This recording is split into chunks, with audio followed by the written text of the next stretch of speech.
ರಾಮಭೂಮಿ ಅಯೋಧ್ಯೆಯಲ್ಲಿ ಬಾಲರಾಮನ ಪ್ರಾಣ ಪ್ರತಿಷ್ಠಾಪನೆಗೆ ಕೆಲವೇ ಗಂಟೆಗಳಷ್ಟೇ ಬಾಕಿ ಉಳಿದಿದೆ. ಸಂಭ್ರಮ ಸಡಗರದಲ್ಲಿ ರಾಮನಗರಿ ಅಯೋಧ್ಯೆ ಮಿಂದೇಳ್ತಾ ಇದೆ. ಈ ಕುರಿತ ಸುದ್ದಿಗಳನ್ನ ನೋಡ್ತಾ ಹೋಗೋಣ. ರಾಮಲಲ್ಲಾ ಪ್ರಾಣ ಪ್ರತಿಷ್ಠಾಪನೆಗೆ ಕ್ಷಣಗಣನೆ ಆರಂಭವಾಗಿದ್ದು, ಉತ್ತರ ಪ್ರದೇಶದ ಅಯೋಧ್ಯೆಯಲ್ಲಿ ಹಬ್ಬದ ವಾತಾವರಣ ನಿರ್ಮಾಣವಾಗಿದೆ. ನಾಳೆ ಐತಿಹಾಸಿಕ ಕ್ಷಣವನ್ನ ಕಣ್ತುಂಬಿಕೊಳ್ಳಲು ಭಕ್ತರು ಕಾತರರಾಗಿದ್ದು, ದೇಶಾದ್ಯಂತ ಸಂಭ್ರಮ ಕಳೆಗಟ್ಟಿದೆ. ನಾಳೆ ಬಾಲರಾಮನ ಮೂರ್ತಿ ಪ್ರಾಣ ಪ್ರತಿಷ್ಠಾಪನಾ ಹಿನ್ನೆಲೆಯಲ್ಲಿ ಬಾಲರಾಮನ ಸಿಂಹಾಸನ ಶುದ್ಧಿ ಕಾರ್ಯ ನಡೆಸಲಾಯಿತು. ದೇಗುಲದ ಸಿಬ್ಬಂದಿ ಅಯೋಧ್ಯೆಯ ರಾಮಮಂದಿರ ಬಳಿಯ ಸರಯೂ ನದಿಯಿಂದ ನೀರು ತಂದು ರಾಮ ಆರೂಢವಾಗುವ ಸಿಂಹಾಸನವನ್ನು ಸ್ವಚ್ಛಗೊಳಿಸಿದ್ರು. ರಾಮಮಂದಿರ ಗರ್ಭಗುಡಿಯಲ್ಲಿ ವಿಶಿಷ್ಟ ಪೂಜೆ ಮತ್ತು ಬಾಲರಾಮನ ವಿಗ್ರಹಕ್ಕೆ ಔಷಧಿ ವಾಸ ನಡೆಯಲಿದೆ. 114 ಕಳಸ ಔಷಧಿ ಜಲದಿಂದ ಔಷಧಿ ವಾಸ ನಡೆಯಲಿದೆ. ಇನ್ನು ನಾಳೆ ಪ್ರಾಣ ಪ್ರತಿಷ್ಠಾಪನೆ ದಿನ ಮಂಗಳ ಧ್ವನಿ ಮೊಳಗಲಿದೆ. ಅಯೋಧ್ಯೆಯಲ್ಲಿ ರಾಮಲಲ್ಲಾ ಪ್ರಾಣ ಪ್ರತಿಷ್ಠಾಪನೆಗೆ ಕ್ಷಣಗಣನೆ ಆರಂಭವಾಗಿದೆ. ವಿವಿಧ ರೀತಿಯ ಹೂಗಳಿಂದ ಭವ್ಯ ಮಂದಿರ ಕಂಗೊಳಿಸ್ತಾ ಇದ್ರೆ, ಅತ್ತ ರಸ್ತೆಯುದ್ದಕ್ಕೂ ಬಣ್ಣ ಬಣ್ಣದ ಹೂ ಬಳಸಿ ಅದ್ಧೂರಿ ಅಲಂಕಾರ ಮಾಡಲಾಗಿದೆ. ಮೋದಿ ಎಂಟ್ರಿ ಆಗೋ ಪ್ರಮುಖ ರಸ್ತೆಯನ್ನ ಸಿಂಗಾರ ಮಾಡಲಾಗಿದೆ. ಡೈಮಂಡ್ನಲ್ಲಿ ಅಯೋಧ್ಯೆಯ ರಾಮಮಂದಿರ ಅರಳಿ ನಿಂತಿದ್ದು, ಅದರ ಸೊಬಗು ಕಣ್ಮನ ಸೆಳೆಯುತ್ತಿದೆ.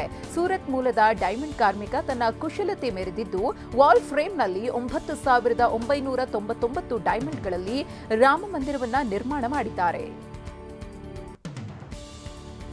ಒಂದು ಕಡೆ ಶ್ರೀರಾಮನ ಭವ್ಯ ಮೂರ್ತಿಗೆ ನಾಳೆ ಪ್ರಾಣ ಪ್ರತಿಷ್ಠಾಪನೆ ನಡೆಯುತ್ತಿದ್ರೆ, ಇಷ್ಟು ದಿನ ಹಿಂದೂಗಳು ಪೂಜಿಸಿಕೊಂಡು ಬಂದಿರುವ ವಿಗ್ರಹ ಕೂಡ ನೂತನ ಮಂದಿರದಲ್ಲಿ ವಿರಾಜಮಾನವಾಗಲಿದೆ.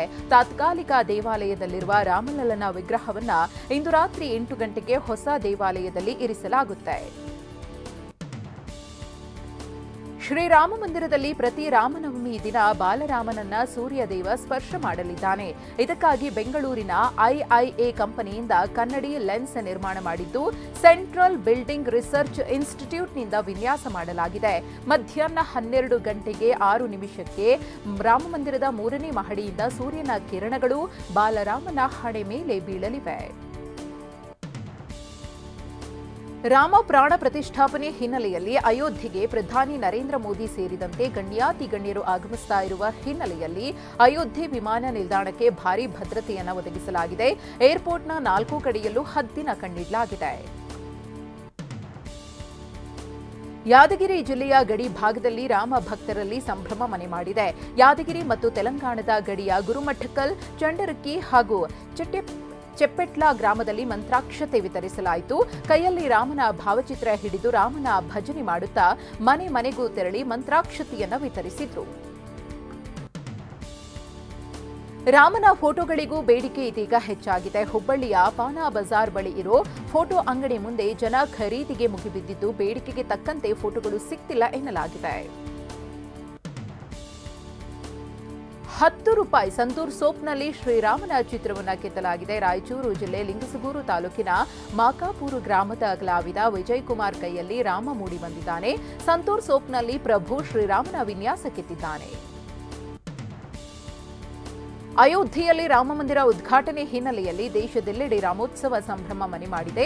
ಬೆಂಗಳೂರಿನ ಪ್ರತಿಷ್ಠಿತ ಜಿಟಿ ಮಾಲ್ನಲ್ಲಿ ರಂಗೋಲಿಯಲ್ಲಿ ಶ್ರೀರಾಮ ಮೂಡಿ ಬಂದಿದ್ದಾನೆ. ಅಯೋಧ್ಯೆಯಲ್ಲಿ ನಿರ್ಮಾಣವಾದ ರಾಮಮಂದಿರ ಮಾದರಿಯನ್ನ ರಂಗೋಲಿಯಲ್ಲಿ ಬಿಡಿಸಲಾಗಿದ್ದು, ವೀಕೆಂಡ್ ಹಿನ್ನೆಲೆಯಲ್ಲಿ ರಂಗೋಲಿಯಲ್ಲಿ ಮೂಡಿದ ಮಂದಿರವನ್ನ ನೋಡೋಕೆ ಜನ ಆಗಮಿಸುತ್ತಿದ್ದಾರೆ.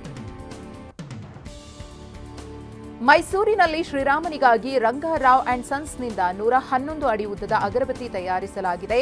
ಅರಮನೆಯ ಕೋಟೆ ಆಂಜನೇಯ ಸ್ವಾಮಿ ದೇವಸ್ಥಾನದ ಮುಂದೆ ಅಗರಬತ್ತಿ ಹೊತ್ತಿಸಲು ಸಿದ್ಧತೆ ನಡೆದಿದ್ದು, ನಾಳೆ ಪ್ರಾಣ ಪ್ರತಿಷ್ಠಾಪನೆಯ ವೇಳೆ ಹೊತ್ತಿಸಲಿದ್ದಾರೆ. 1 ಕಿಲೋಮೀಟರ್ ದೀರ್ಘ ದಂಡ ನಮಸ್ಕಾರ ಹಾಕುವ ಮೂಲಕ ಹುಬ್ಬಳ್ಳಿಯಲ್ಲಿ ವಿಭಿನ್ನವಾಗಿ ರಾಮ ಭಕ್ತರು ಹರಕೆ ತೀರಿಸಿದ್ದಾರೆ. ರಾಮಲಲ್ಲಾ ಪ್ರಾಣ ಪ್ರತಿಷ್ಠಾಪನೆಯ ಹಿನ್ನೆಲೆಯಲ್ಲಿ ಹರಕೆ ಹೊತ್ತಿದ್ದ ಕಾರ್ಯಕರ್ತರು ತುಳಜಾ ಭವಾನಿ ದೇವಸ್ಥಾನದಿಂದ ರಾಮಮಂದಿರ ದೇವಸ್ಥಾನದವರೆಗೂ ದೀರ್ಘ ದಂಡ ನಮಸ್ಕಾರ ಹಾಕಿದ್ರು. ಜೈ ಶ್ರೀರಾಮ್ ಘೋಷಣೆಯೊಂದಿಗೆ ದೀರ್ಘ ದಂಡ ನಮಸ್ಕಾರ ಹಾಕಿ ಹರಕೆ ತೀರಿಸಿದ್ರು. ಚಿಕ್ಕಮಗಳೂರಿನಲ್ಲಿ ವ್ಯಕ್ತಿಯೊಬ್ಬರು 17 ವರ್ಷದಲ್ಲಿ 1.20 ಕೋಟಿ ರಾಮ ಜಪ ಬರೆದು ದಾಖಲೆ ಬರೆದಿದ್ದಾರೆ. ಕಡೂರು ಪಟ್ಟಣದ ಅಯ್ಯಪ್ಪ ಸ್ವಾಮಿ ದೇಗುಲದ ಅರ್ಚಕ 89 ವರ್ಷದ ಪರಮೇಶ್ವರನ್ ಸ್ವಾಮಿ 2007ರಿಂದ ನಿರಂತರವಾಗಿ ರಾಮನಾಮ ಜಪ ಬರೆದಿದ್ದಾರೆ. ಒಟ್ಟು 19 ಪುಸ್ತಕದಲ್ಲಿ ರಾಮನಾಮ ಜಪ ಬರೆದ ಪರಮೇಶ್ವರನ್ ಸ್ವಾಮಿ ಪುಸ್ತಕ ಹಾಗೂ ಬರೆದ ಪೆನ್ನುಗಳನ್ನು ಸಂಗ್ರಹಿಸಿಟ್ಟಿದ್ದಾರೆ. ಬೆಂಗಳೂರಿನಲ್ಲಿ ಕಲಾವಿದನೊಬ್ಬ ಪೆನ್ಸಿಲ್ ಲೆಡ್ನಲ್ಲಿ ರಾಮ ಆಂಜನೇಯರ ರೂಪವನ್ನು ಕೆತ್ತಿದ್ದಾನೆ. ಪ್ರಸಾದ್ ರೇವಣ್ಣಕರ್ ಅನ್ನೋ ಕಲಾವಿದನ ಕೈಚಳಕದಲ್ಲಿ ರಾಮ ಅರಳಿದ್ದಾನೆ. ರಾಮ ಆಂಜನೇಯನ ರೂಪದ ಜೊತೆ ಬಿಲ್ಲು ಬಾಣವನ್ನು ಪೆನ್ಸಿಲ್ನಲ್ಲೇ ಕೆತ್ತಿದ್ದಾರೆ. ಅಯೋಧ್ಯೆಯಲ್ಲಿ ರಾಮಮಂದಿರ ಉದ್ಘಾಟನೆಗೆ ಕ್ಷಣಗಣನೆ ಆರಂಭವಾಗಿದ್ದರೆ ಇಲ್ಲಿ ದಾವಣಗೆರೆಯಲ್ಲಿ ಸಂಭ್ರಮ ಮನೆ ಮಾಡಿದೆ. ನಗರದ ವಿದ್ಯಾನಗರ ಪಾರ್ಕ್ನಲ್ಲಿ ಶ್ರೀರಾಮ ದೀಪಾವಳಿ ಆಚರಿಸಲಾಗಿದೆ. ಸೂಪರ್ ಮಾಮ್ಸ್ ಮಹಿಳಾ ಸಂಘದ ಹೆಸರಿನಲ್ಲಿ ಸಂಘದ ಮಹಿಳೆಯರು ಪಾರ್ಕ್ನಲ್ಲಿ ಶ್ರೀರಾಮ ದೀಪಾವಳಿ ಆಚರಿಸಿದ್ರು. ಮಕ್ಕಳಿಗೆ ರಾಮ ಸೀತೆ ಹನುಮನ ವೇಷ ಹಾಕಿ ಸಂಭ್ರಮಿಸಿದ್ರು. ಅಯೋಧ್ಯೆಯಲ್ಲಿ ರಾಮಮಂದಿರ ಉದ್ಘಾಟನೆ ಹಿನ್ನೆಲೆಯಲ್ಲಿ ದೇಶದೆಲ್ಲೆಡೆ ರಾಮೋತ್ಸವ ಸಂಭ್ರಮ ಮನೆ ಮಾಡಿದೆ. ಬೆಂಗಳೂರಿನ ಪ್ರತಿಷ್ಠಿತ ಜಿಟಿ ಮಾಲ್ನಲ್ಲಿ ರಂಗೋಲಿಯಲ್ಲಿ ಶ್ರೀರಾಮ ಮೂಡಿಬಂದಿದ್ದಾನೆ. ಅಯೋಧ್ಯೆಯಲ್ಲಿ ನಿರ್ಮಾಣವಾದ ರಾಮಮಂದಿರದ ಮಾದರಿಯನ್ನ ರಂಗೋಲಿಯಲ್ಲಿ ಬಿಡಿಸಲಾಗಿದ್ದು, ವೀಕೆಂಡ್ ಇರೋದ್ರಿಂದ ರಾಮಮಂದಿರವನ್ನು ಕಣ್ತುಂಬಿಕೊಳ್ಳಲು ಜನ ಮಾಲ್ಗೆ ಆಗಮಿಸುತ್ತಿದ್ದಾರೆ. ಅಯೋಧ್ಯೆ ರಾಮಮಂದಿರ ಉದ್ಘಾಟನೆ ಹಿನ್ನೆಲೆಯಲ್ಲಿ ರಾಯಚೂರಿನಲ್ಲಿ ದಾಖಲೆಯ ಭಾರೀ ಪ್ರಮಾಣದಲ್ಲಿ ಕೇಸರಿ ಬಾವುಟಗಳು ಮಾರಾಟವಾಗ್ತಿವೆ.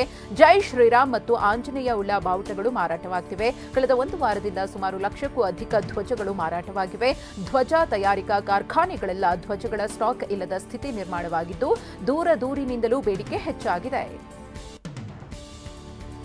ರಾಮಲಲ್ಲಾ ಪ್ರಾಣ ಪ್ರತಿಷ್ಠಾಪನೆ ಕಾರ್ಯಕ್ರಮದ ದಿನವಾದ ನಾಳೆ ತುರ್ತು ಸೇವೆಗಳನ್ನು ಹೊರತುಪಡಿಸಿದ ಸೇವೆಗಳಿಗೆ ಅರ್ಧ ದಿನದವರೆಗೆ ರಜೆ ಘೋಷಿಸಿದ್ದ ನಿರ್ಧಾರವನ್ನು ಏಮ್ಸ್ ಹಿಂಪಡೆದಿದೆ. ಏಮ್ಸ್ ರಜೆ ನೀಡುವ ನಿರ್ಧಾರದ ವಿರುದ್ಧ ಭಾರಿ ವಿರೋಧ ವ್ಯಕ್ತವಾಗಿತ್ತು. ಅಯೋಧ್ಯೆಯಲ್ಲಿ ಬಾಲರಾಮ ಪ್ರಾಣ ಪ್ರತಿಷ್ಠಾಪನೆ ಹಿನ್ನೆಲೆಯಲ್ಲಿ ಸೀತಾಮಾತೆ ತವರು ಎಂದೇ ನಂಬಲಾಗಿರುವ ನೇಪಾಳದ ನೆಲದಲ್ಲಿ ಸಂಭ್ರಮ ಸಡಗರ ಮನೆ ಮಾಡಿದೆ.